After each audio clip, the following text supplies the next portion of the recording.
Vamos seguindo então por aqui. Boa tarde para você que está nos acompanhando. Está começando o BMC Stock, o seu programa com informações do mercado financeiro no meio do dia.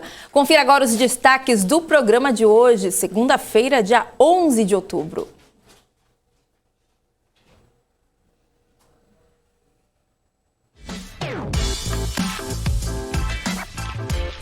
Enjoei fecha parceria com um programa de recompensa por identificação de falhas. CVC restabelece parte dos sistemas atacados por hackers no início de outubro. Gol promete se adequar ao aumento da demanda e planeja um quarto trimestre forte. Tudo isso e muito mais a partir de agora no BMC Stock.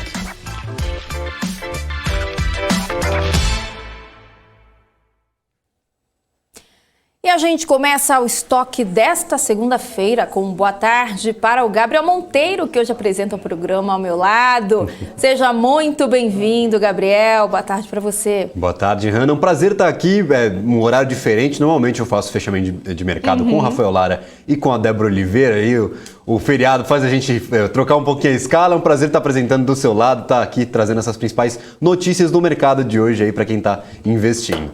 Perfeito. Vamos começar então, né? Vamos. Quem é que a gente recebe hoje também, o Gabriel? Hoje nós vamos receber o analista político e econômico Miguel Daoudi, que vai comentar um pouco sobre o mercado de agronegócio para a gente. E também tem os gráficos do dia com o Alex André, que hoje analisa os mercados norte-americano e chinês, Ana. Perfeito, Gabriel, obrigada. Bom, a gente já começa então o estoque trazendo as atualizações do mercado financeiro. E tô levando um baile ainda por aqui. Não tô conseguindo voltar aqui agora sim, agora voltamos com o nosso mapa. Deixa eu baixar aqui a tela para vocês verem. A gente vê que o Ibovespa já opera numa ligeira alta de 0,69% nesta segunda-feira, aos 113.610 pontos. O índice que abriu aos 112.833 pontos, mas segue aí recuperando. Já aqui no nosso mapa de calor, a gente vê setor de siderurgia, setor também de viagens, a maior parte aqui dos setores subindo bastante, com destaque aqui para Prio 3, que sobe mais de 6%. A gente vê também Embraer, né, a empresa que é responsável pela construção de aeronaves, que está subindo 5,98%. Vale, né? A gente sabe que Vale tem um peso forte no índice brasileiro. Vale está subindo 3,29%, seguido aí por Elet 3 subindo 2,99%, Elet 6 subindo 2,96%. A gente vê também os Minas subindo 1,81%. A gente vê também que tem o setor de varejo que está entre as maiores altas, começou entre as baixas, né? Quando eu estava aqui falando um pouquinho no BMC News, o setor virou nesse momento, tá aqui entre as maiores altas. A gente vê Lame 4 subindo 1,81%, a Mer 3, antiga B2W, né? Americanas SA, subindo 1,51%, a gente vê esse setor então figurando entre as maiores altas do dia. Petri 3 também, né, seguindo aí a alta da Petrobras dessa segunda-feira, subindo 1,88%.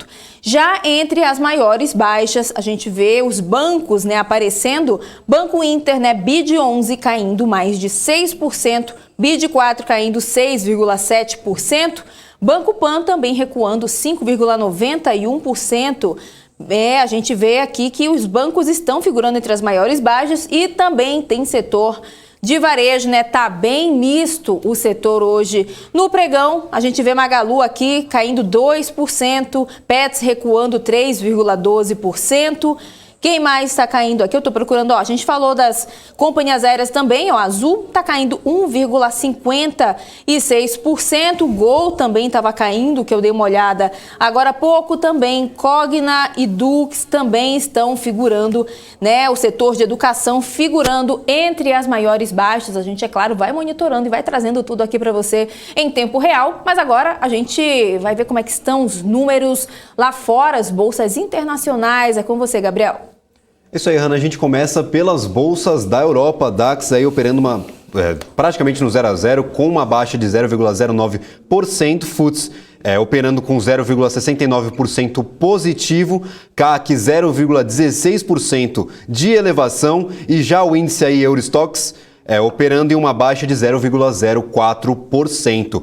Passando para os Estados Unidos, Dow Jones operando em alta de 0,5%, S&P 500 também com 0,5% positivo e Nasdaq operando aí com 0,56% positivo. Passando para o câmbio, o dólar aí subindo um pouquinho mais, mas uma variação bem baixinha de 0,1%. As commodities aí, o petróleo, o barril do Brent está subindo 1,84%, cotado a 83,90 dólares o barril, e o petróleo WTI cotado a 81,11%, uma alta de 2,22%. Esse dado é interessante, que nós não vemos o WTI ultrapassando aí a métrica dos 80 dólares há um bom tempo, Hanna. Perfeito, Gabriel. E você segue de olho no mercado lá fora, né? É isso aí, Hanna. A gente segue de olho no mercado lá fora. A China afirmou que pressionou os Estados Unidos a eliminarem tarifas nas negociações entre as principais autoridades comerciais dos dois países. Vamos aos Estados Unidos com a nossa correspondente Giovanna Locatelli. Olá, Giovanna, boa tarde para você. Os americanos viram isso com um teste para o acordo bilateral entre as maiores economias do mundo, né? É isso aí, esse assunto vai render bastante, né? Boa tarde mais uma vez, Gabriel, Hanna e a todos que nos acompanham. Essa parte dessas tarifas e outras regras fazem parte de um acordo assinado ainda pelo governo do ex-presidente Donald Trump e a representante.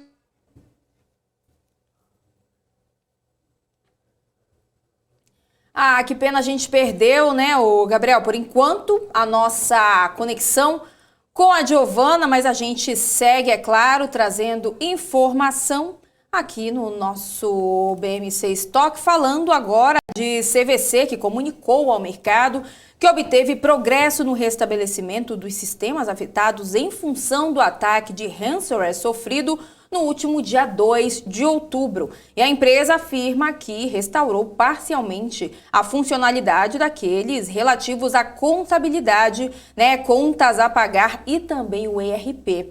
E a companhia diz ainda que permanece se esforçando junto com seus assessores especializados para restaurar integralmente seu ambiente de tecnologia, bem como para mitigar os efeitos do incidente em relação a seus clientes e parceiros. A CVC também esclarece que até o momento não foi identificado qualquer vazamento de dados da companhia de suas controladas, seus clientes e parceiros, incluindo quaisquer dados internacionais. E o Gabriel agora tem informações sobre o setor internacional, não, sobre o setor de viagens, né? Tô de olho no mercado lá fora, né? Pelo visto. Estamos com a Giovanna Locatelli na cabeça, acabou de participar aqui com a gente. Pois é, mas foi exatamente como a Débora falou agora há pouco no finalzinho do News, né? Que ela brinca com o Rafael Lara sobre isso de viajar, né? Por enquanto, a gente tem que se conformando em ficar por aqui mesmo, por isso que já fui fora. Então, vamos lá, Gabriel, você tem informações sobre a Gol, é isso? É isso aí, Hanna. Após superar as projeções financeiras do terceiro trimestre, mesmo com a desvalorização cambial, a Gol atualizou os números para o período e as estimativas para os últimos meses do ano. No relatório preliminar divulgado hoje, a companhia aérea disse que está preparando uma demanda sazonal mais forte e planeja aumentar a capacidade no quarto trimestre. Para isso, a companhia aérea vai se adequar ao aumento da demanda, tanto no segmento de viagens a negócios, como viagens a lazer em função da temporada de férias. Vai aumentar o inventário de assentos aí, para as vendas da Black Friday e o retorno das rotas internacionais para Punta Cana, Cancún e Montevidéu. Em relação ao terceiro trimestre, a companhia ajustou as estimativas de margem EBITDA para a faixa de 22% a 24%. Uma redução em relação ao indicador do terceiro trimestre de 2020, que foi de 29%. Hanna? Obrigada, Gabriel, pelas suas informações. E a Enjoei firmou uma parceria que oferece um programa de recompensa por identificação de falhas. Confira os detalhes na reportagem. A plataforma de compra e venda de produtos usados fechou acordo com a Bug Hunt, um programa de recompensa por identificação de falhas para reforçar a segurança virtual da companhia. A parceria prevê a criação de um programa privado que contará com a participação dos chamados hackers do bem, os bug hunters verificados ou convidados que ganham dinheiro para encontrar vulnerabilidades no site.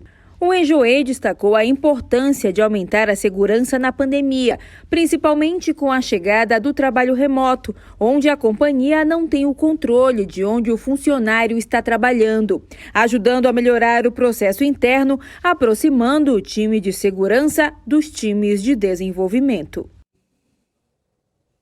Perfeito, então, são agora 12h44, a gente volta a chamar a Giovana nesse momento. Deixa eu ver, cadê ela? Se a produção consegue colocar. Ai, que pena, a Giovana caiu de novo. Vamos aproveitar então, Gabriel, para dar uma olhada no chat, saber quem já está acompanhando, quem já está deixando like. Enquanto a produção, daqui a pouquinho a produção fala pra gente aqui, vou até organizar meu ponto aqui para eu ouvir bem direitinho para a hora que a Giovana voltar. Vamos ver aqui então quem já está acompanhando o nosso BMC Estoque de hoje. Olha só, o Sandro Figueiredo já falou até assim, o Gabriel já tem fã-clube. Ai, tem aqui namorada do Gabriel. Tem fã-clube? Tem, o Alan é um gato, mas o Gabriel tira meu fôlego. São jovens da BMC, gente, tudo solteiro, pode seguir. Não, gente, o galã daqui é o Alan Gani, que acabou de sair aqui. É que acho que essa cadeira aqui que ele tá sentado dá uma certa pose, um pouco mais encorpado. O pessoal deve estar... Aqui, o Rui das Neves deu boa tarde, Hanna 1080p e Gabriel 144. Agradeço, Rui das Neves. Neves, é maldade. Gente, não dá, tá vendo só? Não dá. Daniel, meu parceiro, vai ficar com ciúme, gente, não dá. A dupla Raniel aqui não pode morrer, gente, rápido assim, vai ter que continuar. Quem mais tá por aqui? O Rafael Correia, né, já comentando aqui, participando, Lambert Souza também, Rafael Gobato também participando aqui. Quem mais está por aqui? O Tenório Moreno também já comentando, deixando o comentário aqui, EVBA também, Ronaldo Barsi também já deixando seu comentário, o Helder também já perguntando o que será que a Hanna tem, o que será que tem na carteira diversificada da Hanna? Ai, gente, é cada pergunta. Vamos seguir então. Rafael Lima também já está por aqui. Quem mais está por aqui? Vamos lá. Lembrando, a namorada do Gabriel comentou de novo. Gabriel, já marcou o nosso casamento? Tô achando que tá rolando uma pressão, mas isso fica nos bastidores, né, Gabriel? Bom, lembrando, né, que você também pode acompanhar tudo o que a gente fala, não só aqui na TV, mas também no nosso portal, né, portal da BMC News. .com.br, sempre com atualização minuto a minuto, o tempo inteiro. O pessoal tá na correria ali na redação, a grande Mari Paim, né, que coordena o time lá do portal, né, sempre em busca das melhores informações sobre o mercado financeiro, informações que vão realmente impactar o seu investimento, o seu negócio, né? Hanna, e lembrando aí que mesmo em véspera de feriado, tem muita gente aí um pouco distante, tirou essa emenda aí para dar uma descansada. A BMC News está sempre no ar, a gente está aqui trazendo as principais informações para você, mas lá no nosso portal também a gente tem atualização minuto a minuto do que está acontecendo no mercado, tem uma equipe toda dedicada a atualizar as informações que estão lá no nosso portal. Chamo vocês também para se inscreverem no nosso Instagram e no nosso grupo do Telegram, que assim, aqui é informação de tudo quanto é lado, não importa o jeito, a gente está entregando informação para quem está nos acompanhando. Então, entra na descrição aqui do vídeo do YouTube, entra nos nossos canais e se inscreva em todos aí para você ficar bem informado. E o importante, né? Já deixa o like lá, compartilha naquele grupo da família, o grupo das tias, dos tios, o pessoal do trabalho, o pessoal da faculdade. Compartilha, gente, porque informação boa tem que ser compartilhada mesmo. A gente está vendendo o nosso peixe aqui. Vamos voltar então com a Giovana, deixa eu ver se ela já está conectada com a gente, vou pedir para colocar ela lado a lado com a gente na tela. Olha só, a Giovana voltou e tá com... Onde é que você tá, Giovana? Já apresenta aí pra gente onde é que você tá, mostra aí como é que tá o dia também. Bom, tá um agito diferente hoje aqui, né, na tela da BMC. Eu tô na Maratona de Boston, tô bem na linha de chegada, inclusive tá um barulho aqui porque alguns maratonistas já estão chegando, vários quenianos que são sempre o destaque, né? E estou fazendo a cobertura aqui hoje também, então estou trazendo um pouquinho dessa atmosfera dos atletas e dessa festa que é a maratona. Perfeito, Giovana. Vamos continuar então a nossa conversa, antes que a internet queira trollar a gente de novo, falando agora sobre a China, Giovana, que é que a arrecadação de fundos por produtos fiduciários chineses caiu mais de 40% em setembro em relação ao mês anterior. Giovana, isso acontece em meio aos problemas da Evergrande, que diminuem ainda mais o apetite dos investidores pelo setor? Explica um pouco mais isso pra gente. Sim, esse sentimento, né, de insegurança que o caso da Evergrande passou para o mercado e está todo mundo sentindo, esse é um dos reflexos apenas. Outros é o enfraquecimento da área de incorporadoras, como eu falei já hoje de manhã, as incorporadoras menores. O governo ele estancou, ele baixou uma medida provisória que interrompe financiamentos para incorporadoras, mas isso afetou não só a Evergrande, mas as incorporadoras menores que respondem aí por uma fatia de 10 a 15% do mercado. Então, realmente o mercado está tendo que se adaptar a esse novo cenário. E outra resposta dessa crise grande aí da empresa é justamente no setor imobiliário de compra e venda de imóveis. Produtos imobiliários recém-lançados levantaram aí 16,2 bilhões de yuans de investidores em setembro, uma queda representativa de 44,8% em relação ao mês anterior, segundo dados da consultoria de investimentos especializada Use Trust. Isso segue uma queda de 24% em agosto, 25% em julho. Então, a gente percebe essa queda representativa no mercado, né? Os problemas financeiros da Evergrande que se aprofundaram aí, a incorporadora está devendo mais de 305 bilhões de dólares, não conseguiu honrar com o pagamento aos quais se comprometeu recentemente nas últimas semanas, então agravando muito mais a crise, né? Os desenvolvedores chineses já estão lutando em meio às restrições daqueles empréstimos do governo que eu falei há pouquinho e ao aumento de custo de emissão de títulos. Então, a Evergrande ela perdeu o direito de pagamento de produtos de gestão de fortuna, notas comerciais e títulos em dólar. Também é outro problema causado por essa crise da empresa. O mercado de produtos de fideicomisso, de propriedade, pode encolher rapidamente, né, e reduzir ainda mais os canais de financiamentos, que é de um setor que sofre com a lentidão de vendas de casa. Então, esse movimento de vendas de imóveis retraiu muito, porque agora a gente vai enfrentar vai crescer esse problema. A gente vai ter projetos estancados, projetos inacabados, estacionados. O que o governo sugeriu era que junto com equipes de especialistas, é que pegassem esses projetos em andamento e entregassem para incorporadoras menores finalizarem e poder vender. Então, realmente, o governo, com a equipe de especialistas e a equipe da empresa, vão precisar sentar e resolver encontrar medidas para solucionar e amenizar os impactos desta crise da Evergrande. Com vocês aí no estúdio. Perfeito, Giovana. Obrigada e até a quarta-feira, então. Até lá. Tchau, tchau. A gente segue aqui com mais informações no nosso BMC Stock para falar agora de Embraer, que informou hoje que recebeu da NetJets, companhia aérea da Berkshire Hathaway de Warren Buffett, uma encomenda para até 100 aeronaves, somando mais de 1,2 bilhão de dólares. Em comunicado, a fabricante brasileira afirmou que a NetJets vai começar a receber as encomendas no segundo trimestre de 2023 para a operação nos Estados Unidos e também na Europa. A NetJets já havia feito um primeiro pedido de 50 aeronaves da Embraer em 2010, com a opção de até 75 jatos adicionais, adicionando aí um novo pedido que inclui um abrangente contrato de serviços.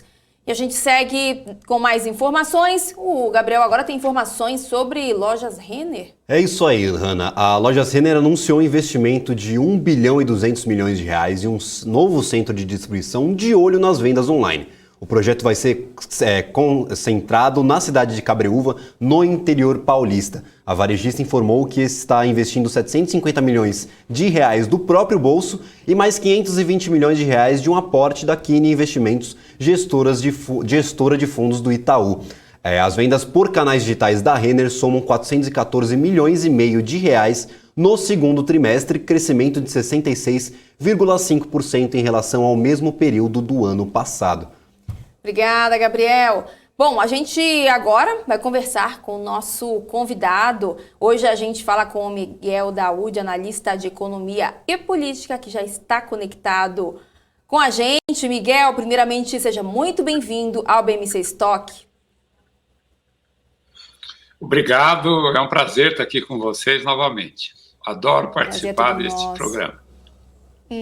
Prazer todo nosso. Vamos começar então. Pode ficar à vontade, sinta-se à vontade para falar o tempo que você achar necessário, né? Aqui é um bate-papo, pode ficar bem tranquilo. Bom, o pequeno produtor, né, aquele que produz... Vamos lá então.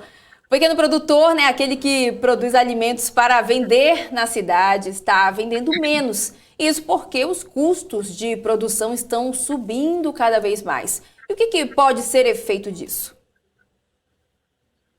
Bom, é um conjunto de fatores que está, né, que está levando a essa situação. Porque hoje a gente teria que compreender um pouco a nossa agricultura, né? Nós temos os grandes produtores, né, médio produtores, que têm capacidade de se autofinanciar, têm estratégias diferentes, né? E temos a indústria e temos lá o pequeno produtor, né? Para vocês terem uma ideia, no Norte e Nordeste nós temos aí em torno de 2.200.000 pequenos produtores que vivem da atividade, muitos deles vendendo a sua alimentação para a cidade onde está. Nós temos no sul do Brasil também uma quantidade muito grande. Então, esse pequeno produtor, ele está sofrendo os impactos da inflação, né?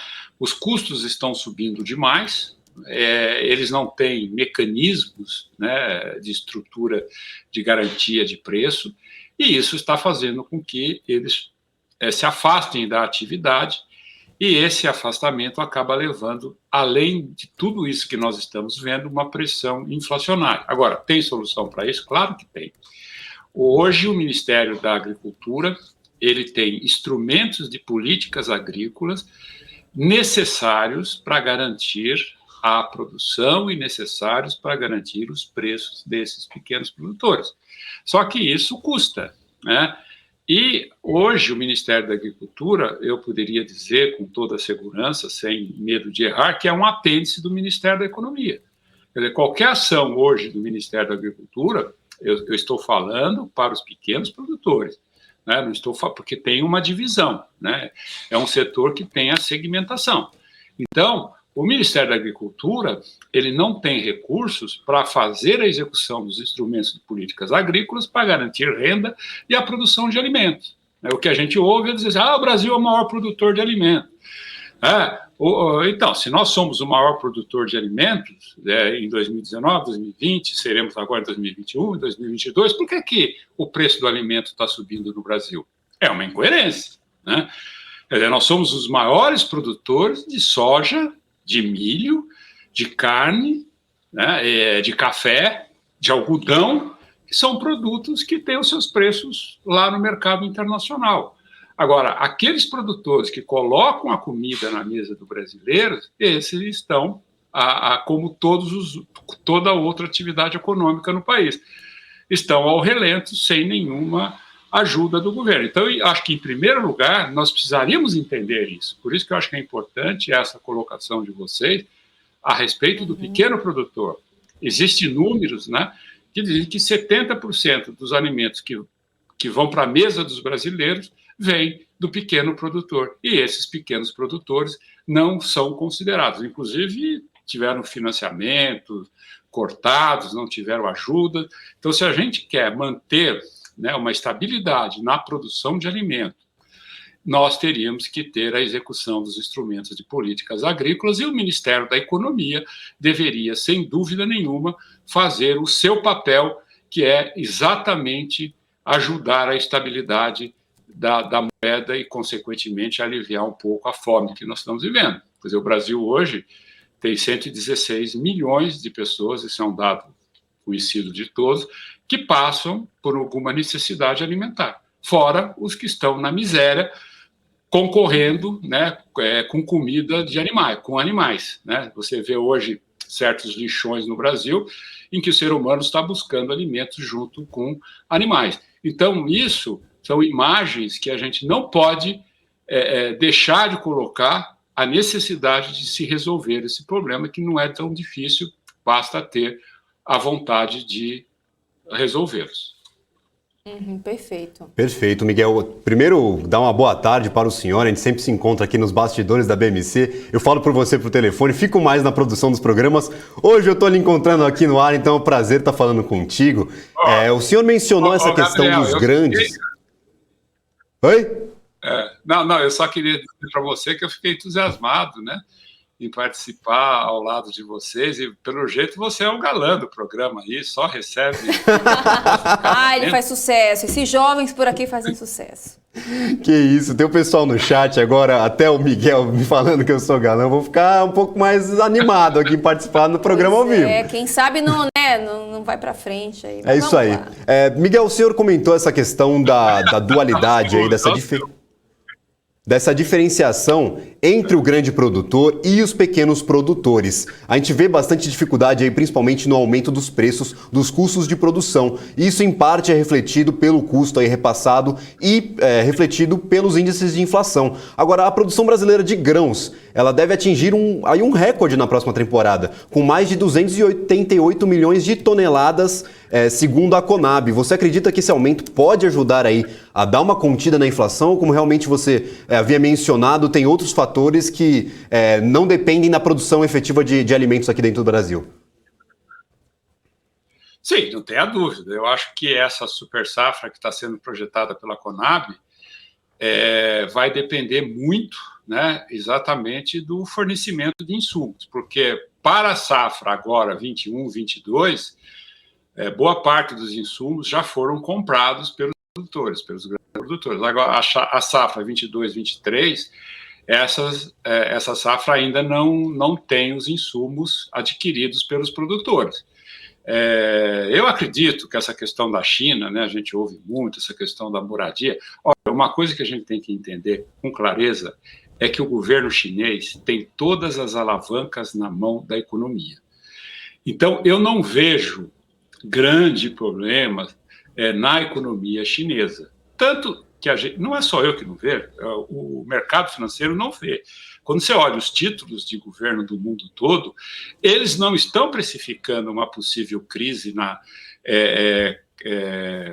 o fim do mundo na China, porque o governo chinês tem essas alavancas na mão e ele consegue controlar. Só que o governo chinês, ele está fazendo lá o seu freio de arrumação, né, aproveitando essa questão da crise energética, que isso não deve durar muito mais que 4, 5 meses, ele está aproveitando para dizer o seguinte: olha, vocês já subiram o preço da soja, subiram o preço da carne, do algodão, e eu mantive os agroquímicos no mesma faixa de preço. Só que agora, se vocês quiserem tudo isso, vocês vão ter que pagar mais caro. Então, aí que está o perigo dessa super oferta que nós estamos falando. Será que nós vamos ter condições? Porque os preços das commodities agrícolas no mercado internacional dependem muito dos especuladores, porque nós temos, vamos dar um exemplo, 20 vezes mais soja sendo negociada no mercado futuro do que é produzida no mundo. Agora, esses especuladores, quando você olha, né, a posição líquida dele nesses ativos, você percebe que eles estão saindo, né? Então, a soja, no auge da nossa safra, ela pode estar sendo vendida a $10 o bushel. Aí o que vai acontecer? Será que o custo da produção vai ser compatível com esses preços? Então, eu vejo que a gente pode, sem dúvida nenhuma, ter um problema de oferta nesse momento. Agora, se essa safra de grãos ajuda, sem dúvida. Se você aumenta a oferta, você ajuda. Mas só que a nossa economia, ela está retraindo. E se o câmbio, se a nossa moeda está desvalorizando, essa produção vai para fora. Ela não fica aqui, né? Agora, uma coisa, se vocês me permitirem, eu acho que é importante a gente, para entender essa dinâmica, saber o seguinte: essa inflação que nós já estávamos vivendo e o mundo começa a viver agora é uma inflação de oferta, né? Porque o que é a economia? Estuda o quê? A economia estuda a escassez, né? Porque nem tudo aquilo que a gente quer e aquilo que a gente pode, a gente tem acesso, né? Então, um dos pontos, né, uma das teorias que levam essa teoria econômica como um todo, né, que ela ela tem muita matemática, é a questão da oferta e demanda. Quando você tem um descontrole entre oferta e demanda, você tem um fenômeno inflacionário que se chama inflação, né? Essa inflação ela pode vir da demanda, que significa que as pessoas estão com dinheiro no bolso, né, muita moeda no mercado, elas estão consumindo, então o Banco Central, como guardião da moeda, ele tem um instrumento de política monetária, que pode ser depósito compulsório, taxa de juros, onde ele aumenta isso e ele enxuga essa liquidez, então você equilibra a demanda com a oferta. Só que essa inflação, ela não vem, no caso, né, agora, da demanda, ela vem da oferta. Porque a nossa oferta, né, ela está... porque a crise hídrica você não resolve com taxa de juros, tá certo? Você vai deprimir o quê? A nossa renda já está lá embaixo. Eu aumento a taxa de juros, que consumo que o brasileiro tem? Ele vai ser jogado na faixa de miserável. É quando eu aumento a taxa de juros, porque ele vai diminuir. É diferente de você comparar isso com países da Europa, os Estados Unidos, onde a renda dos trabalhadores tem uma garantia, tem instrumentos de políticas, né, de políticas sociais que garantem a renda. Né? Se os Estados Unidos deu $1.400 para cada cidadão, Europa, né? Lá você pega alguns países lá que tem recursos para manter a população. No Brasil não tem. Então, quando você combate a inflação com a taxa de juros, você acaba jogando as pessoas mais na miséria e não resolve o problema da crise hídrica. Pelo contrário, você agrava mais, porque não vai ter investimento. Essa crise na cadeia de produção, semicondutores que estão faltando, que você paralisa a atividade econômica. Você tem essa questão da agricultura, né? A parte agrícola, onde os insumos estão ficando mais caros.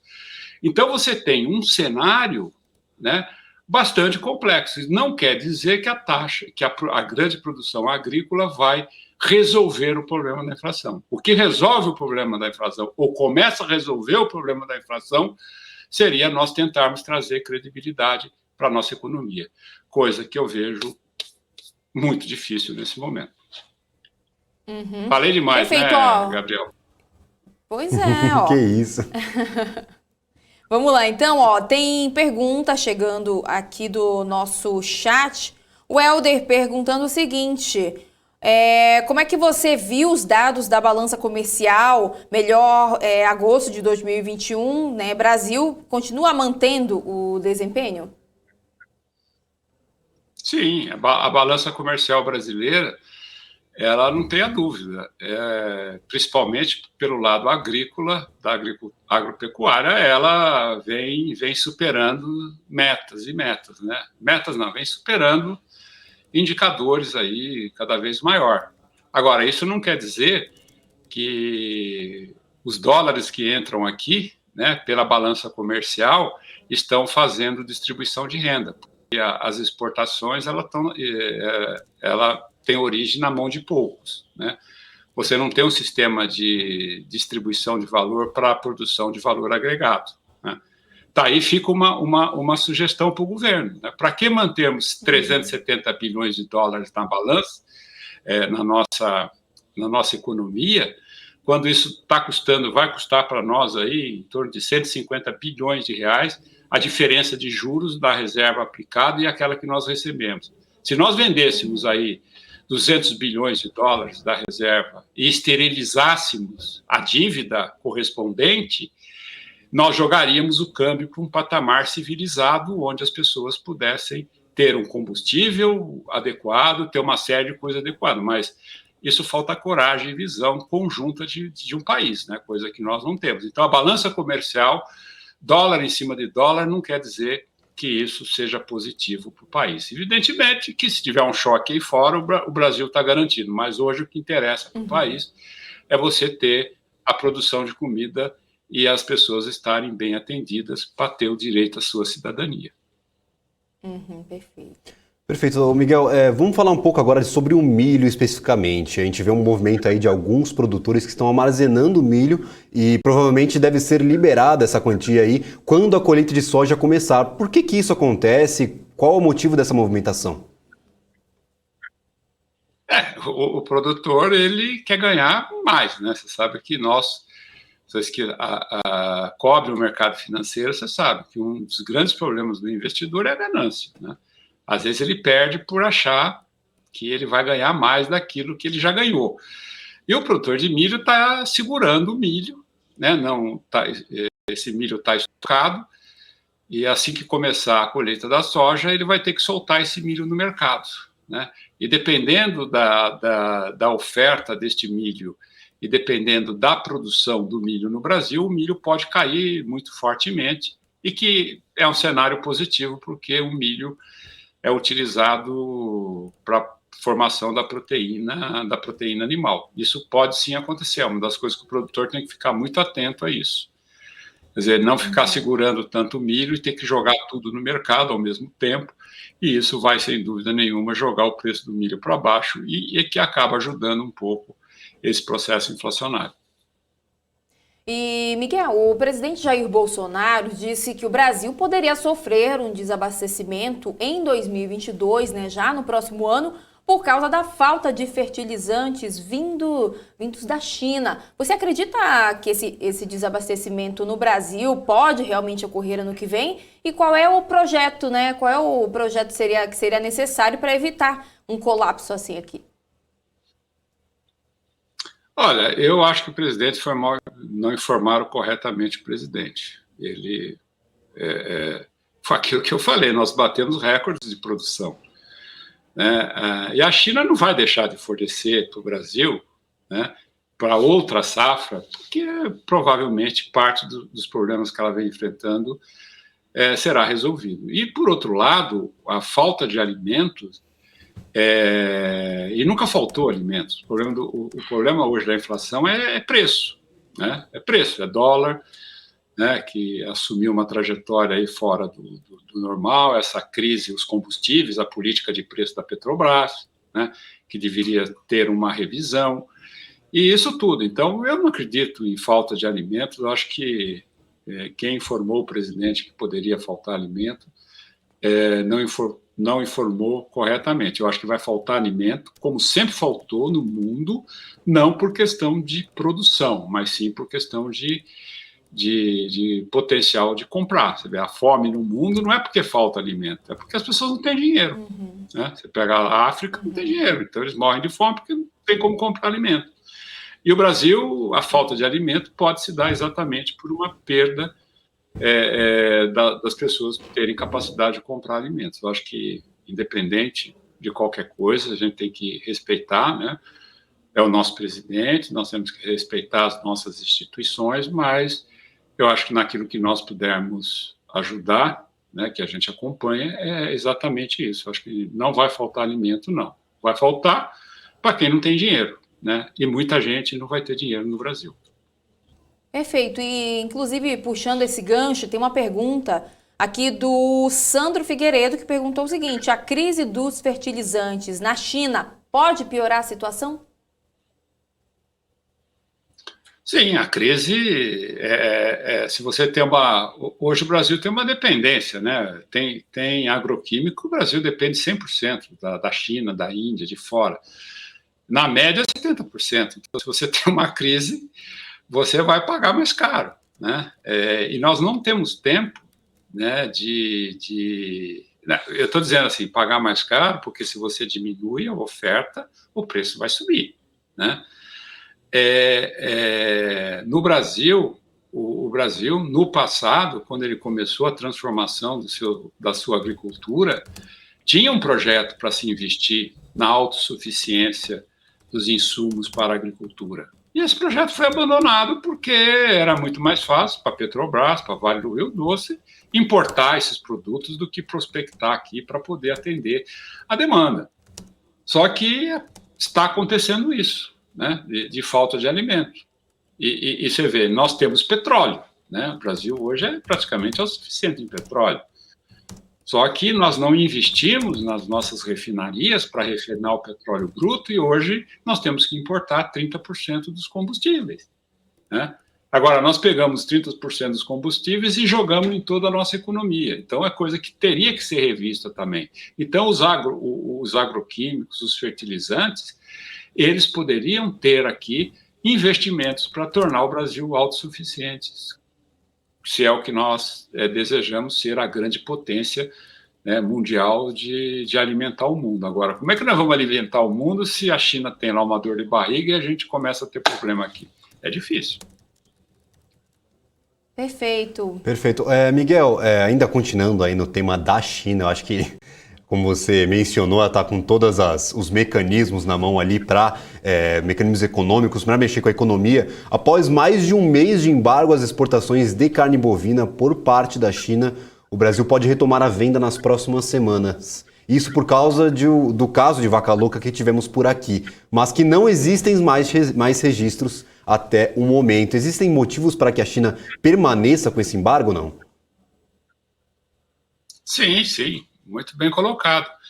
Essa questão da vaca louca é uma questão que não teve origem em ração, é uma questão individual. O produtor rural ele mantém esses animais por muito tempo para gerar bezerro, e aí a vaca, quando ela passa a ter mais de 10 anos, que ela perde a capacidade de lactação, ela pode ter essa doença, né?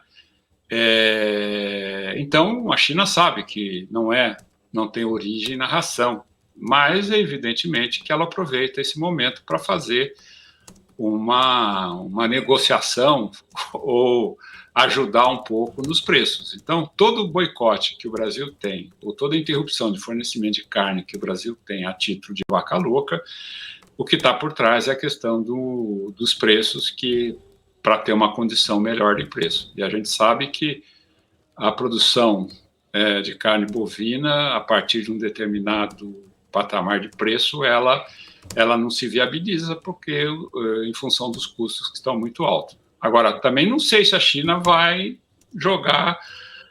liberar o mais rápido possível a carne do Brasil. Vamos ver. Eu torço para que isso aconteça.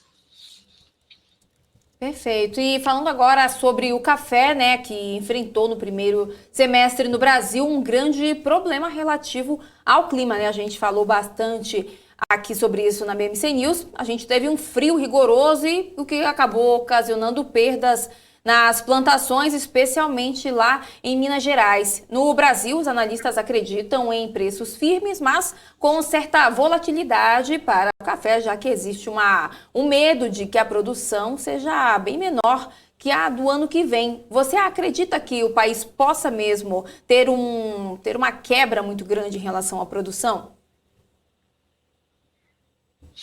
Olha, não acredito por uma razão muito simples. Quando você faz um mapeamento geográfico da produção de café, a área que foi mais atingida, ela é evidente que tem um peso significativo na produção de café no Brasil, né? Tanto que os preços do café agora assumiram uma trajetória bastante significativa, né? Mas só que a falta pode ter uma diminuição um pouco da oferta, né? E também em decorrência de que a demanda está subindo, né? Mas eu acho que o patamar do café, do preço, chegou aí, né? E a produção, você tem outras áreas também que podem produzir que não foram afetadas. Então, eu não vejo um grande desastre na produção de café. Eu acho que podemos ter uma pequena diminuição, mas não é algo que vai tornar uma perda muito grande, conforme a gente vê diariamente na imprensa. Perfeito. E com essa nova desvalorização da carne, a gente já pode dizer que vamos ter uma competitividade com a carne suína e a carne de frango também? Exatamente. Olha, a carne bovina está impossível, né? Ela sumiu da mesa do brasileiro. Uhum. A carne de suíno, ela pode ser consumida, e a de frango também, mas se nós tivermos aí a elevação de custo por mais algum tempo, vai ficar até difícil para o brasileiro consumir frango e suíno, dada a condição inflacionária, porque a inflação, ela tira, né, o poder de compra. Se você fizer uma estratificação socioeconômica da pirâmide, né, brasileira, você vai ver que nós temos aí quase 47% da população que ganha até um salário mínimo. Então, você tem uma distribuição de renda muito, muito perversa no Brasil. E com o aumento, né, do emprego, a renda também, a qualidade está caindo. Então, quando você vê que a renda está diminuindo muito, você pode, sem dúvida nenhuma, ter dificuldades até para comprar a carne de frango e a carne de suíno. Agora, pensando um pouquinho, né, no início da nossa conversa, hoje praticamente a carne suína, a carne bovina é exportada para a China. E se a China falar, olha, eu vou dar um tempo aí, não vou importar mais, como é que vai ficar os investimentos que foram feitos? Então, isso é um risco significativo para o produtor também, né?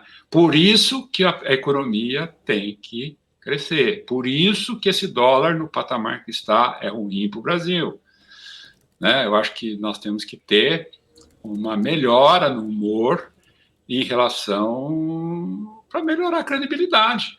Essa é a solução, é o que está no nosso alcance, o resto não está no nosso alcance. Perfeito. Tem mais uma perguntinha do chat aqui antes da gente encerrar a nossa conversa. O Rui das Neves perguntando o seguinte: a política forte de ampliação de portos e outros modais não é um bom para o custo Brasil? Sim, não tenha dúvida. O sistema ferroviário, o marco, né, que foi aprovado agora, não tenha dúvida. O Brasil é um país que tem uma extensão continental de norte a sul e de leste a oeste, né? E hoje você pega o centro-oeste brasileiro, onde está a grande produção de carne, a grande produção de milho, de soja, produção de grãos, tem uma deficiência logística muito grande. A partir do momento que você consegue ter um sistema ferroviário adequado, você, inclusive, leva para lá a industrialização desses produtos, né? Você começa a agregar valor a esses produtos. Ao invés de você vender milho, você vai vender carne, né? Ao invés de você vender soja, você vai vender outros produtos da soja esmagada, vai vender o óleo, a ração. Então, esse sistema, não tenha dúvida, que é um grande passo que o Brasil está dando diante da nossa dimensão, né, continental e da nossa costa marítima. Eu acho que você sabe que o que inibe o transporte de cabotagem, né, é que você não tem navios de bandeiras brasileiras para fazer a cabotagem, porque até então é proibido, que é uma lei do Império, né? Na época, foi proibido você fazer transporte, né, na costa brasileira por navio que não fosse de bandeira brasileira. E agora a coisa está mudando. Então, para você trazer, por exemplo, o trigo, né, para o Brasil, é mais fácil, né, você trazer de outro lugar do que levar do Rio Grande do Sul, do Porto de Rio Grande, aqui para São Paulo, para o Nordeste, que acaba ficando mais caro. Então, não tenha dúvida, é um grande projeto e vamos atrair, né? Tem que atrair investimento para tudo isso, porque o governo, infelizmente, não tem como investir nisso. Teria que atrair investidores estrangeiros. Agora, não sei se o momento é propício ou não, dada essa situação da economia mundial. Uhum. E uma última pergunta aqui agora do Helder, perguntando o seguinte: pergunta para o Daúde: o Brasil em breve precisará de um Plano Real 2? Espero que não. Espero que não. Espero que não. Eu torço muito pelo meu país, né? Eu acho que muitas vezes as pessoas não entendem muito os meus comentários, me criticam, falam: Daúde virou comunista, Daúde agora é petista. Não sou nada disso. Eu sou brasileiro, né?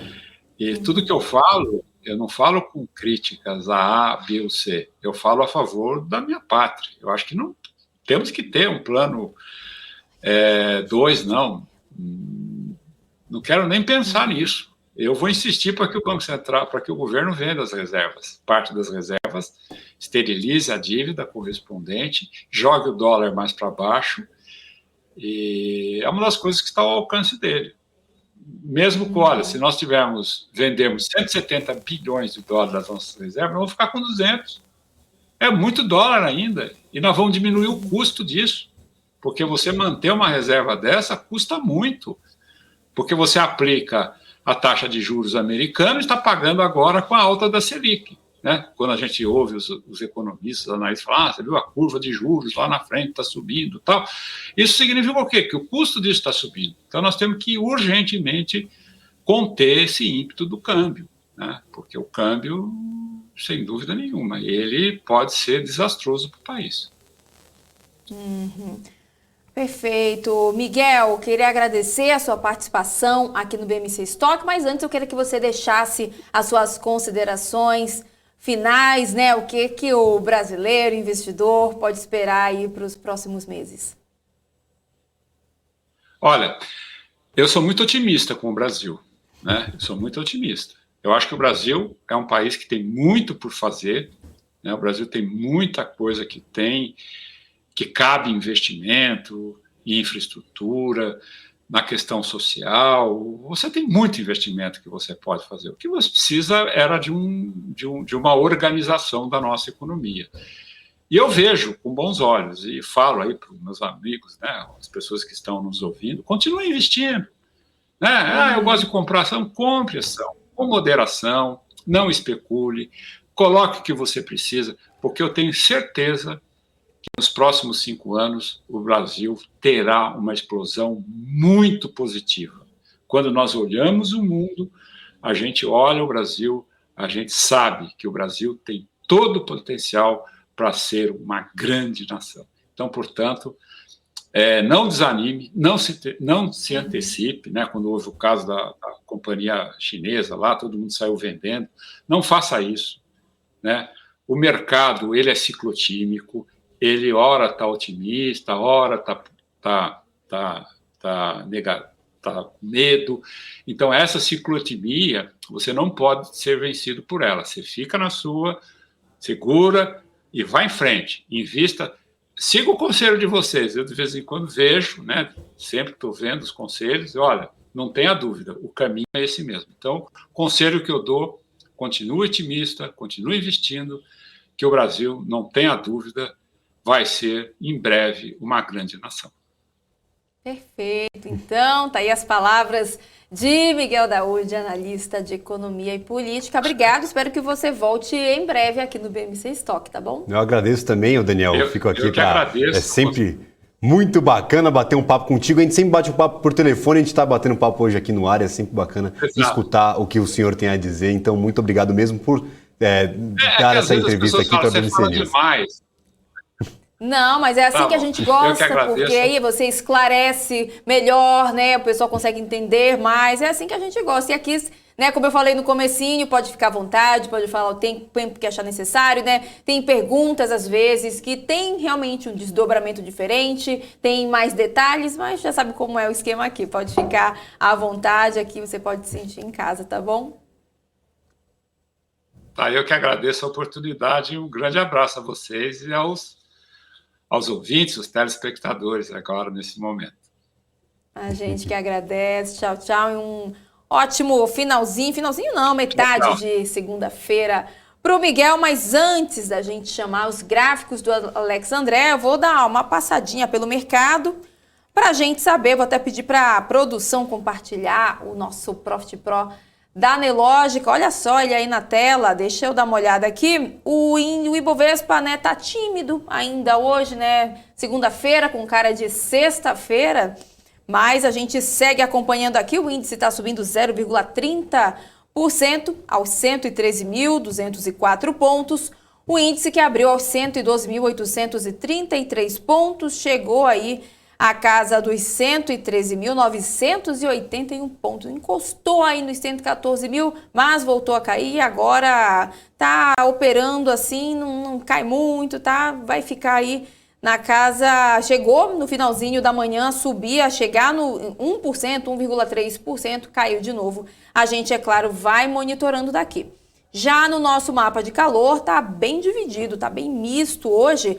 Já entre as maiores altas, a gente vê aqui setor de siderurgia, mineração também, algumas empresas do setor de varejo também, setor elétrico também figuram Entre as maiores altas, alguns bancos estão entre as maiores baixas. Então deixa eu já falar aqui como é que estão as maiores altas. Prio 3 subindo 5,74%, seguido aí por Elet 6, que sobe também 2,81%, Elet 3 sobe 2,84%, Petri 4 sobe 1,61%, Bradespar também sobe, alta de 3,11%.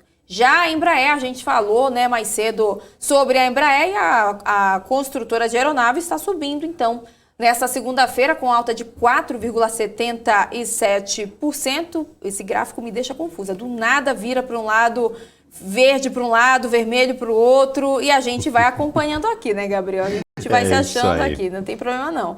Quem mais está aqui? Ó, Vale também está subindo bastante, alta de 2,63%. Suzano Papel, né, setor de papel e celulose, subindo 2,74%. Klabin também, ó, mais uma vez mudando de lado. Klabin também. Gente, hoje, para quem está acompanhando desde cedo sabe, eu estou penando. O Profit está querendo dar uma trollada nessa apresentadora, mas eu conto com a ajuda de todo mundo que está nos acompanhando. Eu estou me esforçando e vai dar tudo certo.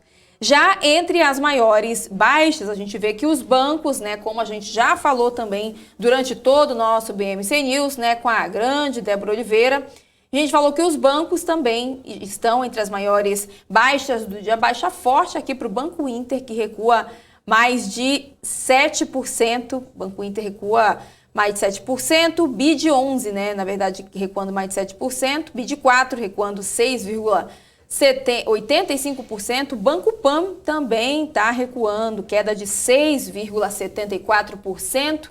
A gente vai monitorando tudo por aqui.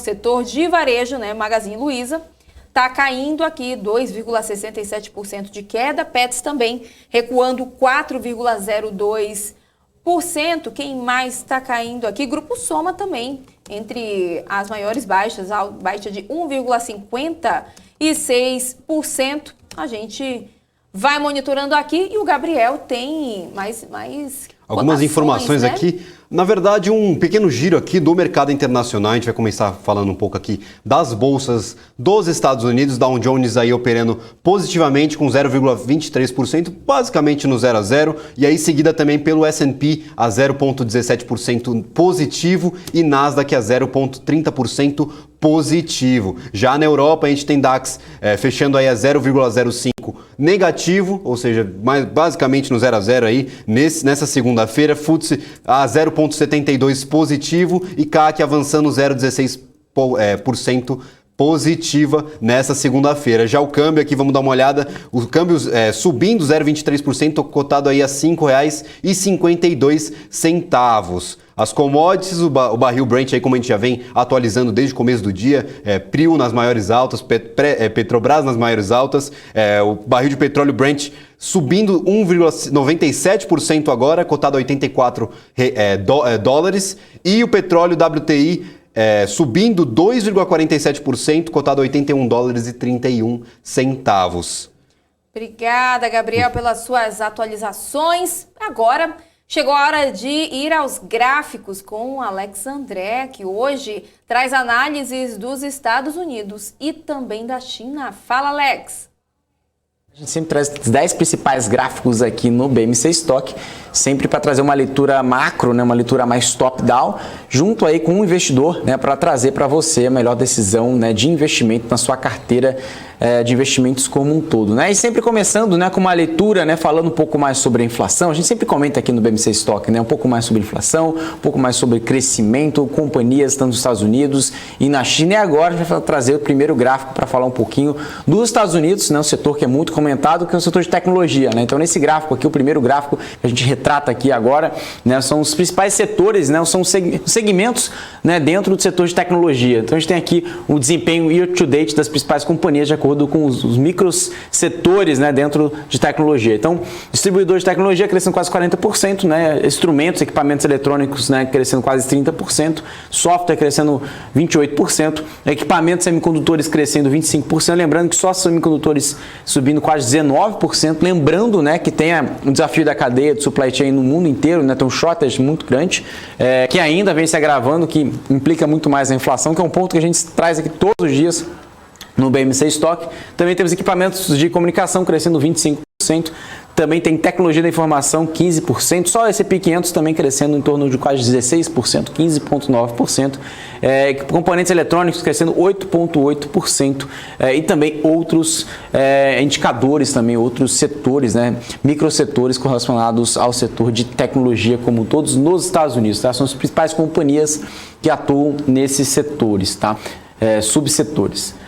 Bom, acho que passando um pouquinho para falar, né, a gente saiu aqui das principais companhias, nas principais Big Techs, agora indo para o Covid nos Estados Unidos, né? Quando a gente fala aqui de reabertura, que é o principal motriz ali de crescimento que a gente pega em relação, né, à flexibilização das economias como um todo, como a gente está vendo aqui no Brasil, mas também nos Estados Unidos, né? Porque a economia está começando, né, a reagir de curto prazo, quando a gente fala daquele basket, né, de reabertura em relação, né, às empresas, né, que chamam de fica em casa, as empresas mais focadas em relação, né, ao lockdown, e agora a gente está conseguindo observar esse otimismo, né, muito claro em relação das principais regiões dos Estados Unidos, né, como o norte, né, o oeste, o sul dos Estados Unidos, todas as regiões, né, registrando queda, né, quando a gente fala aqui em regiões, né, de hospitalizações, né, de Covid. Então a gente consegue observar que é um dado, né, muito otimista, né, ou seja, mais um dado que a gente consegue retratar que todas as regiões dos Estados Unidos estão representando queda em hospitalizações à medida que a vacinação também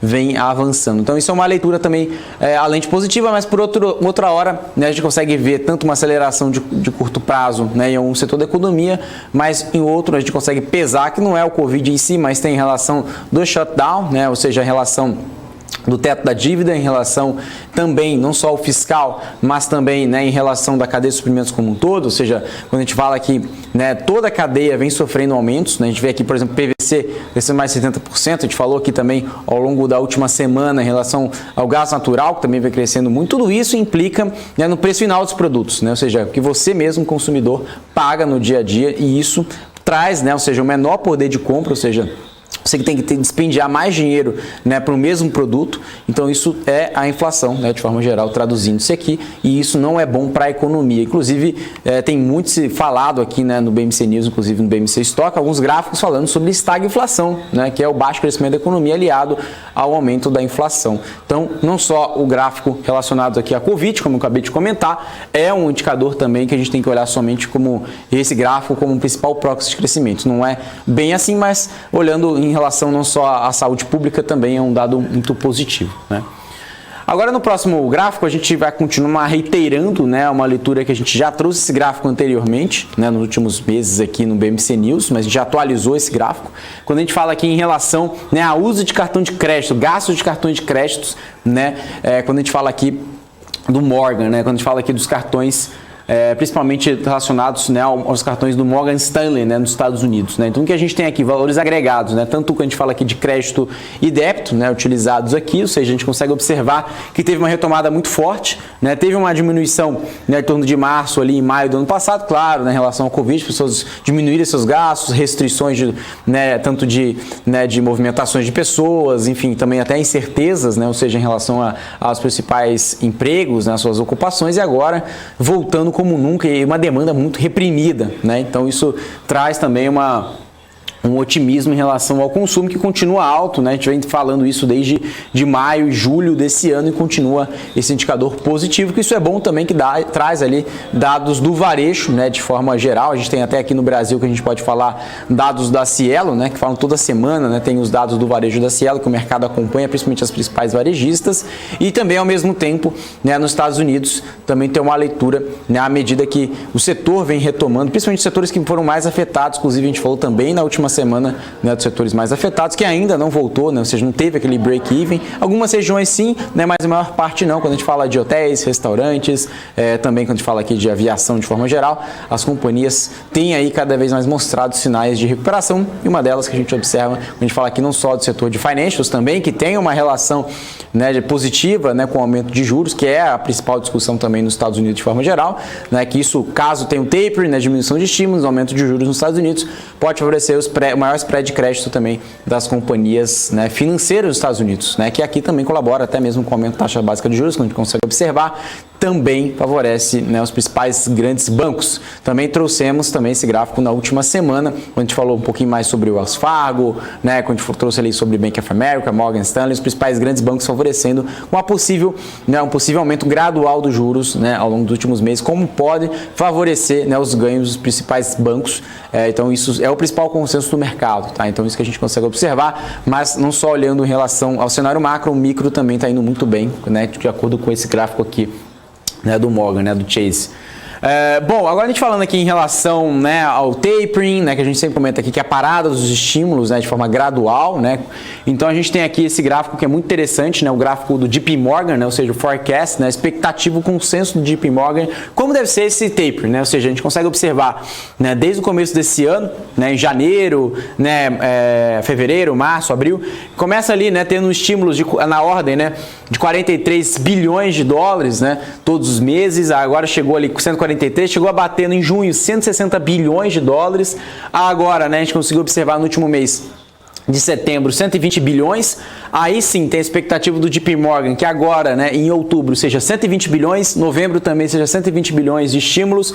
Aí dezembro começa já a diminuir, né, tanto para 113, 98, e também começamos o ano ali, né, com uma expectativa de 98 bilhões, 90 bilhões de estímulo. Fevereiro chegando até, né, o final do ano em outubro com 8 bilhões e dezembro de 2022 zero, né? Ou seja, acaba os estímulos, né? O tapering finaliza, né? Ou seja, a gente consegue observar, essa é a expectativa, né? Ou seja, o consenso do JP Morgan, né? De acordo com os principais analistas de lá, tá? Então a gente consegue observar essa retirada de estímulos gradual na economia e, consequentemente, né, um aumento de juros nos Estados Unidos, né? Então, essa leitura aqui que a gente chama de taper, né? Ou seja, a parada gradual dos estímulos, ou seja, mensalmente ali injetando, que atualmente a gente está falando de 120 bilhões de dólares todos os meses para impulsionar o mercado, tá? Então, isso é um gráfico muito interessante, a expectativa do JP Morgan. Também alguns bancos também vêm olhando isso de muito próximo, né, esse número, para justamente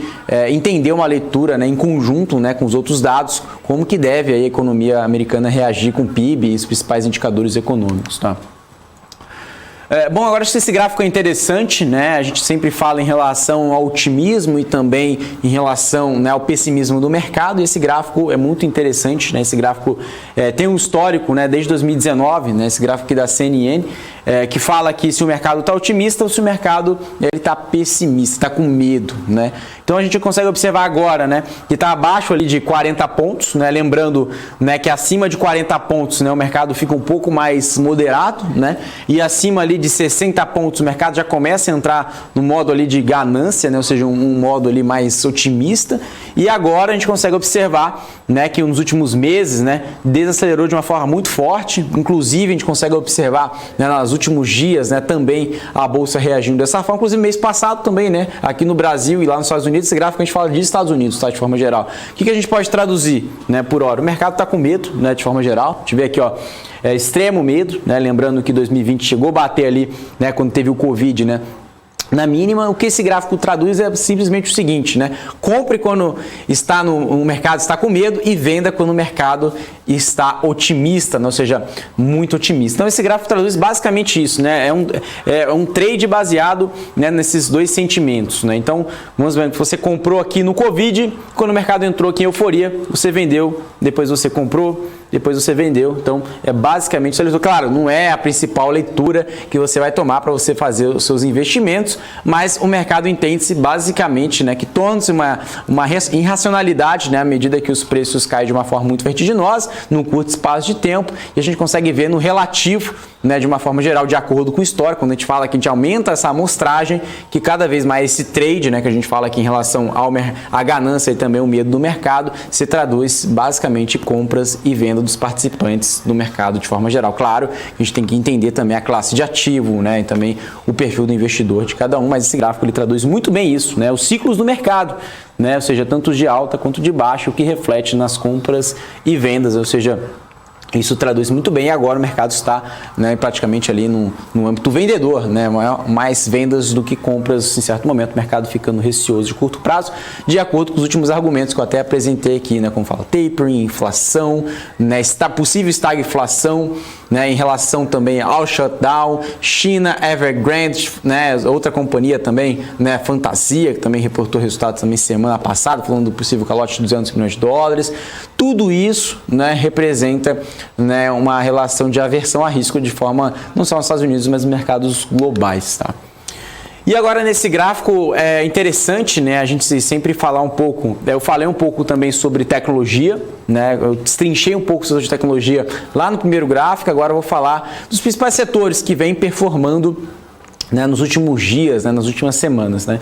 Então a gente tem aqui em relação, né, ao índice, né, do Goldman Sachs, né, em relação a petróleo, né, o petróleo por si só vem valorizando de uma forma muito forte, inclusive até a OPEP, né, colocando ali a produção em torno de 400 mil barris por dia, mantendo esses números, trouxe um otimismo para petróleo. Inclusive, de forma geral, né, Bitcoin também vem subindo, né, ou seja, a gente conseguiu ver até na última semana Bitcoin também superando números também muito fortes.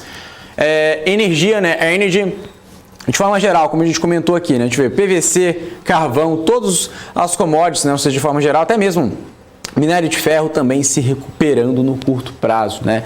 Setor de financials, como eu comentei, expectativa de juros, aumento de spread, aumento de consumo, tudo isso passa por bancos e isso também tem um maior otimismo no setor financeiro por lá, tá? Também temos o setor tech abaixo ali, né, do S&P 500, que fica na frente, né, ou seja, o S&P 500 está falando de retornos acima de 10%.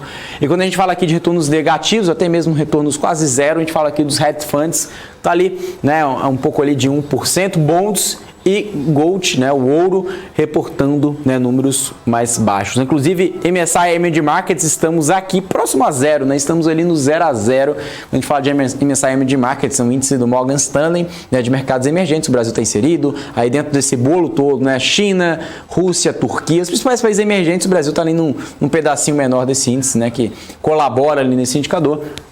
Nesse índice, mas também temos outros índices aqui, né, como dólar contra euro também reportando queda, tá? Então, esses são os principais, né, índices aqui para a gente sempre atualizar para todo mundo, tá? Agora a gente vai falar um pouquinho de um gráfico interessante, né, de retomada. É sempre legal a gente falar um pouco mais sobre isso.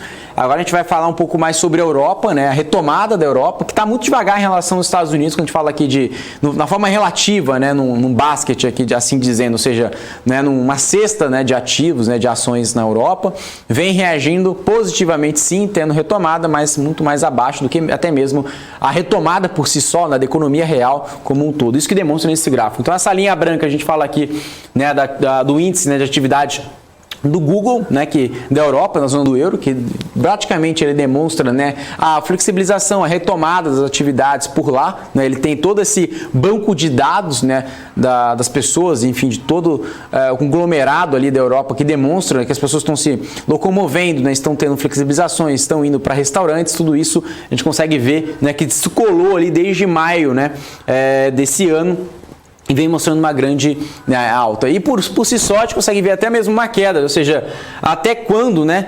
esse gráfico aqui ele vai se casar, ou seja, eles vão se encontrar, essa boca de jacaré vai fechar, como diz no mercado, né, esses dois gráficos vão se encontrar à medida, né, que as ações vêm caindo, né, ou seja, a gente tem aqui nessa linha azul, né, que é um basket, né, de ações, né, de retomada econômica, né, em relação, né, ao desempenho relativo, né, com o MSCI Europa. Então, ou seja, a gente tem aqui um basket, né, ou seja, uma cesta de ações que são beneficiadas com a retomada da economia de uma forma relativa com o MSCI, ou seja, as empresas, né, o índice das empresas da Europa, né, do Morgan Stanley. Então a gente tem aqui um basket, né, ou seja, as empresas de retomada versus o índice como um todo, como fosse um long short, né, ou seja, a gente vê aqui retornos relativos entre dois índices e a gente consegue entender que as empresas de retomada estão sim, né, numa retomada, assim, ou seja, estão realmente subindo, mas muito aquém da que realmente a economia está reabrindo, né, está flexibilizando. Então, o que a gente traz aqui nesse gráfico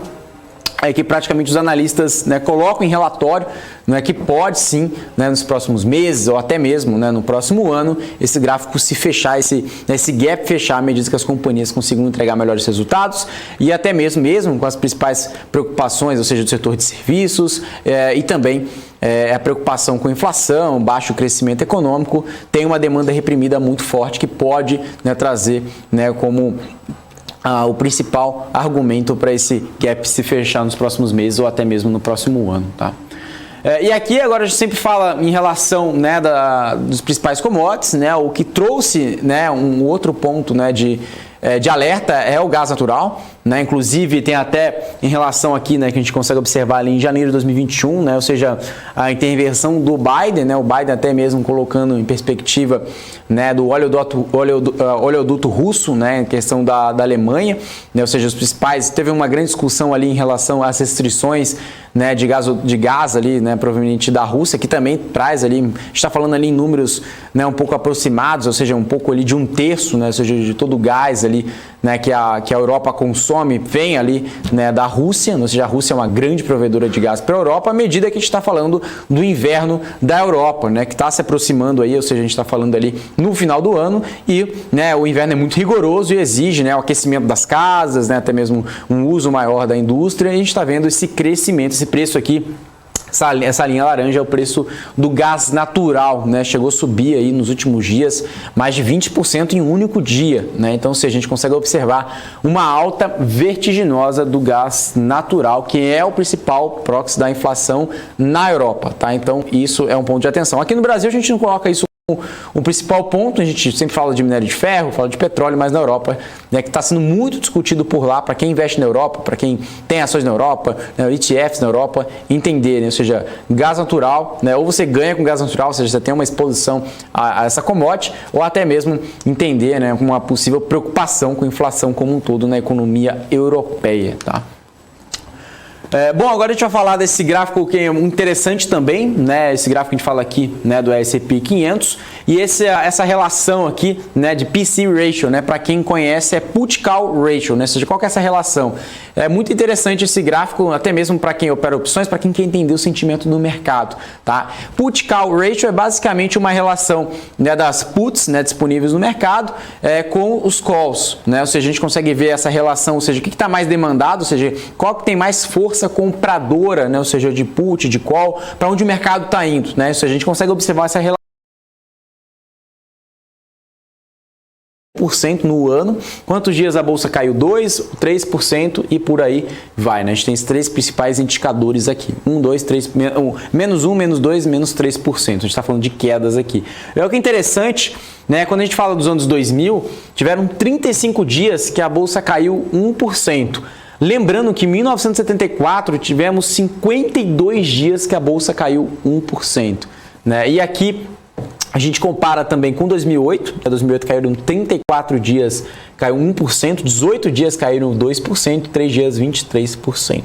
Lembrando que em 2020, né, tivemos uma queda de 20 dias, caiu 1%, 9 dias caíram 2%, 16 dias caiu 3%. Então, lembrando, né, quando a gente fala aqui de uma amostragem de longo prazo, né, principalmente se a gente plotar aqui o gráfico do S&P 500 e essa tabela aqui, né? Se a gente vai falar, não, mas por que, né, a gente consegue observar uma queda de 50 dias, 30 dias de 1%? Para quem olha uma amostragem maior, quanto maior, né, essa amostragem, né, a gente tem aqui desde 28, se a gente botar no gráfico, a gente consegue ver, né, um aumento significativo do S&P 500. Então essa é uma leitura muito importante, né, para o investidor de longo prazo, não ficar olhando, né, praticamente aquela bolsa, não, está caindo 1% hoje, está caindo 1% hoje, o que está acontecendo, né? O que eu vou fazer com a minha carteira de investimentos? Claro que depende muito da sua estratégia, depende muito da sua alocação, mas entender que no longo prazo, né, as ações que a gente fala do índice de forma geral, tende, né, a subir, né, tende a crescer à medida também que tem diversos, né, explicações, tem diversos papers lá no mercado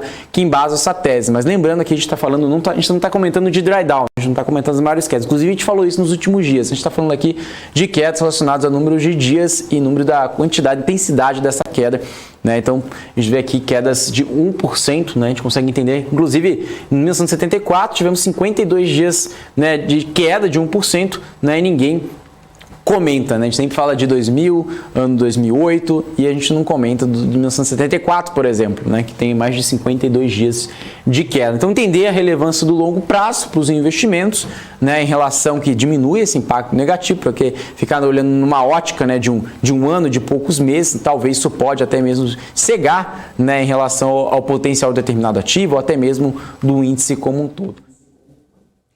E esse foi o Alex, com os gráficos, sempre trazendo uma análise precisa para você que está nos acompanhando. Bom, a gente segue com o nosso giro de notícias aqui no BMC Stock, que ainda não acabou, ainda não. Vamos passar o bastão para o pessoal do marketing.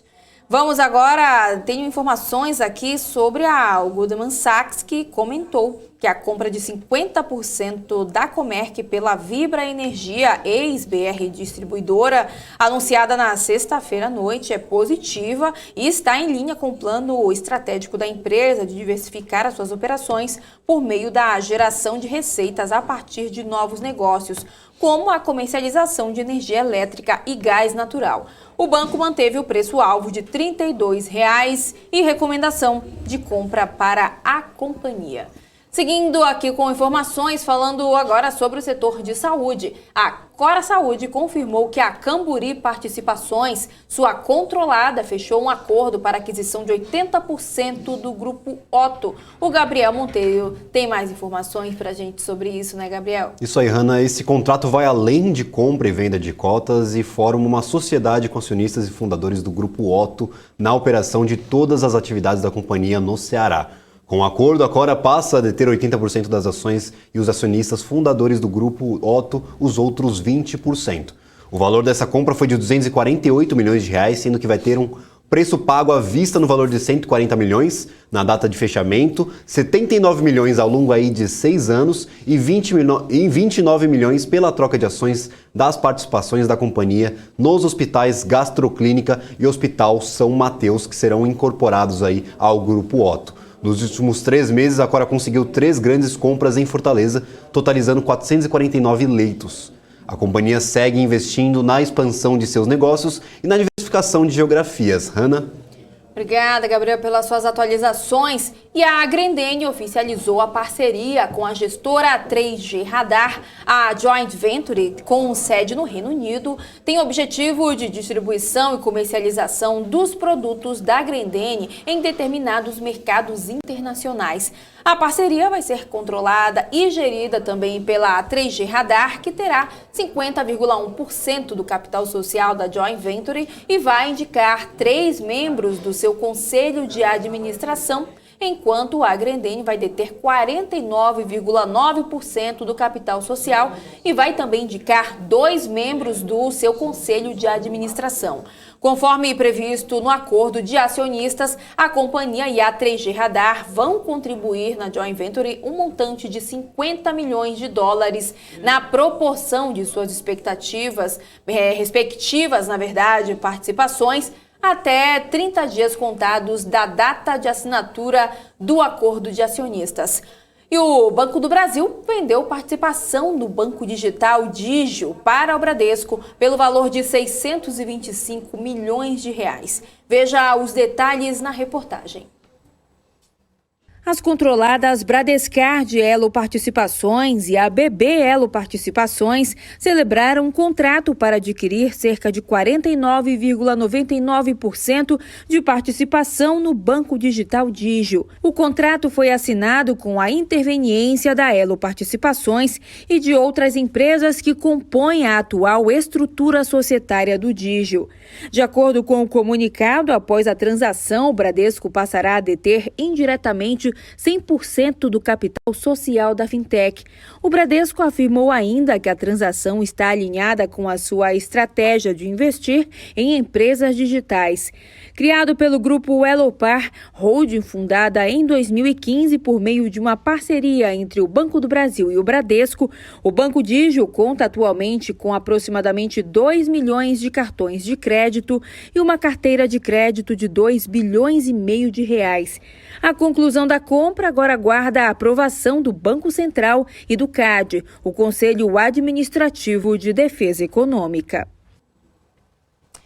E lembrando também que, além das informações, das notícias que a gente sempre traz aqui durante a nossa programação, você também pode encontrar mais notícias inclusive completas, detalhadas lá no nosso portal bmcnews.com.br. Inclusive, deixa eu dar uma olhada aqui para a gente dar uma olhada nos destaques, né? Tem informação aqui da Petrobras, né, que a gente acabou de ser colocada, né, postada ali no nosso portal, que a Petrobras finaliza a venda de fatia de 50% no campo terrestre de Rabo Branco no Sergipe. Na verdade, a petroleira informou a finalização na última sexta-feira, dia 8, a venda de participação de 50% no campo terrestre de Rabo Branco, localizado na bacia de Sergipe, em Alagoas, no estado, né, de Sergipe, para a empresa Petrom Produção de Petróleo e Gás. A venda da Petrom decorreu do exercício do direito de preferência da empresa, previsto contratualmente, e após o cumprimento de todas as condições precedentes, a operação foi concluída pelo valor da venda de $1,5 milhão de dólares, que já havia sido integralmente depositado em conta garantia em benefício da Petrobras. Na data da assinatura do contrato de compra e venda, que ocorreu no dia 7 de maio, o campo terrestre de Rabo Branco faz parte da concessão, né, BT-CIAL-13, localizada no sul do campo de Carmópolis, na bacia de Sergipe-Alagoas, também no estado de Sergipe. A produção média do campo no ano de 2020 foi de 131 barris de óleo, né, por dia, e a Petrobras possuía cerca de 50% de participação em parceria com a Petrom. A companhia, né, é uma sociedade de propósito específico, constituída para o gerenciamento das atividades desenvolvidas no campo de Rabo Branco, no qual a operadora passa a deter 100% de participação. Portanto, essa notícia, né, está completinha no site aqui da BMC News. Deixa eu dar uma olhada para a gente mostrar, né, falar um pouco mais. O pessoal está sempre em busca de muita informação. Tem notícia aqui também, né, da IBDEC, que recorre de decisão que autorizou compra de ações da BRF pela Marfrig. O Instituto Brasileiro de Estudos de Defesa do Consumidor entrou com recurso para tentar reverter a decisão do Conselho Administrativo de Defesa Econômica, né, o CAD, que autorizou a compra de 31,66% das ações da BRF Foods pela Marfrig. E a entidade diz que a transação esbarra no risco de fechamento do mercado de hambúrgueres, o que, em sua avaliação, deve prejudicar concorrentes e consumidores.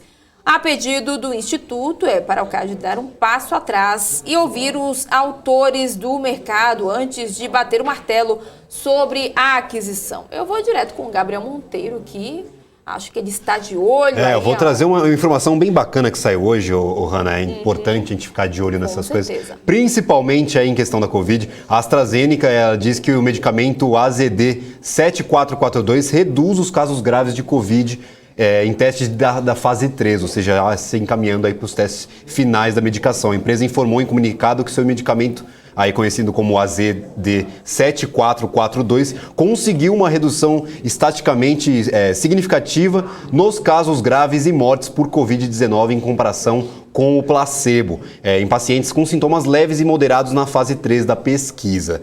Dos participantes do estudo, 90% tinham um risco alto de progredir para casos graves da doença, ou seja, uma notícia bem bacana aí para a gente que está esperando pelo menos um arrefecimento dessa pandemia. A redução do risco de desenvolver Covid-19 ou de morrer de qualquer causa foi de 50% em comparação com o placebo, diz a nota da AstraZeneca. O medicamento aplicado por meio de injeção foi, em geral, bem tolerado. A empresa diz ainda que os resultados sugerem que o medicamento pode reduzir de modo importante os casos graves da doença com proteção continuada por mais de 6 meses, Ana.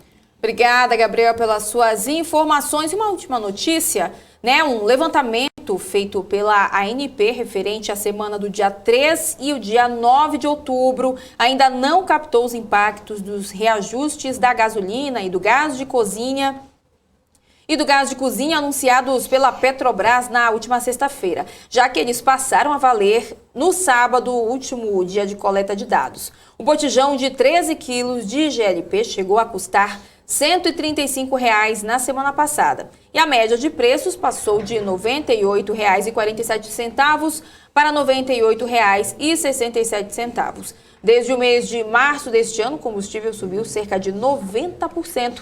E o preço mais alto, de R$ 135, é encontrado no município de Sinop, no Mato Grosso, e o mais baixo, de R$ 74, em Saquarema, no Rio de Janeiro.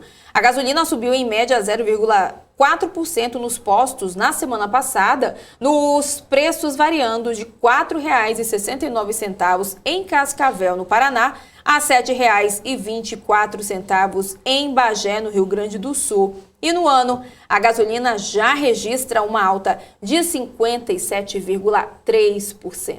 Bom, são agora 2h07 em ponto e o BMC Stock vai chegando ao fim. Eu volto mais tarde, às 4h, junto com a Débora Oliveira no Top News, trazendo mais informações sobre o fechamento do mercado, do pré ao fechamento do mercado.